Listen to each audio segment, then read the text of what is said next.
एक दफ़ा का ज़िक्र है कि एक गाँव के किनारे एक बहुत ही प्यारी मगर अजीब चुड़ैल रहती थी जिसका नाम पिपली चुड़ैल था।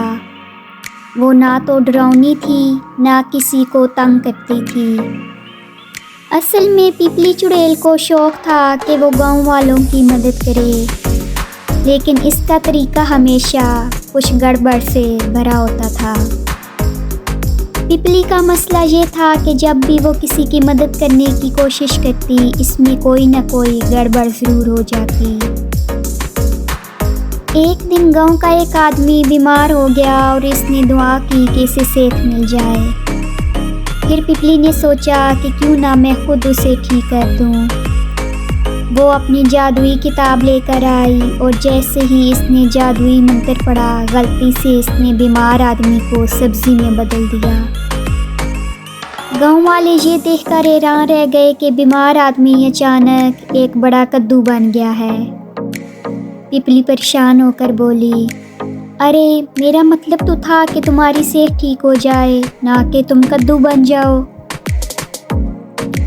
फिर वो बेचारी जादू की दूसरी किताब लेकर आई और उसे वापस इंसान बना दिया। गांव के लोग हैरत से पिपली की तरफ देखने लगे। वो शर्मिंदगी से बोली, बस ज़रा जादू की प्रैक्टिस कर रही थी। एक और दिन गांव में बारिश की सख्त ज़रूरत थी। खेत सूख रहे थे और लोग दुआएं कर रहे थे। पिपली चुड़ैल को लगा कि अब इसका मौका है और इसने अपनी छड़ी से बादलों को बुला लिया। मगर कुछ गलती हो गई और बारिश की बजाय आसमान से रंग बिरंगी मिठाइयाँ बरसने लगीं। बच्चे खुशी से चीख उठे, वाह मिठाई की बारिश। गांव के लोग भी हैरान होकर मिठाई के टुकड़ों को उठाकर हंसने लगे। पिपली हंसते हुए बोली, अरे बारिश तो ना हुई, लेकिन उम्मीद है कि मिठाइयाँ तुम्हें खुशी देंगी। गांव वाले पिपली की इन दिलचस्प और मज़ाहिया हरकतों के आदी हो गए थे और उन्होंने इसे मज़ेदार चुड़ैल का लक़ब दे दिया। वो सब समझ गए थे कि पिपली की नीयत हमेशा अच्छी होती है, चाहे इसके जादू में थोड़ी सी गड़बड़ ही क्यों ना हो जाए।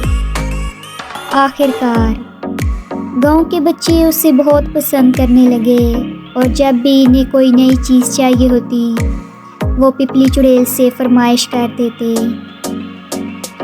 पिपली उनके चेहरों पर खुशी देकर बहुत खुश होती थी, चाहे इसका जादू थोड़ा गलत हो जाए।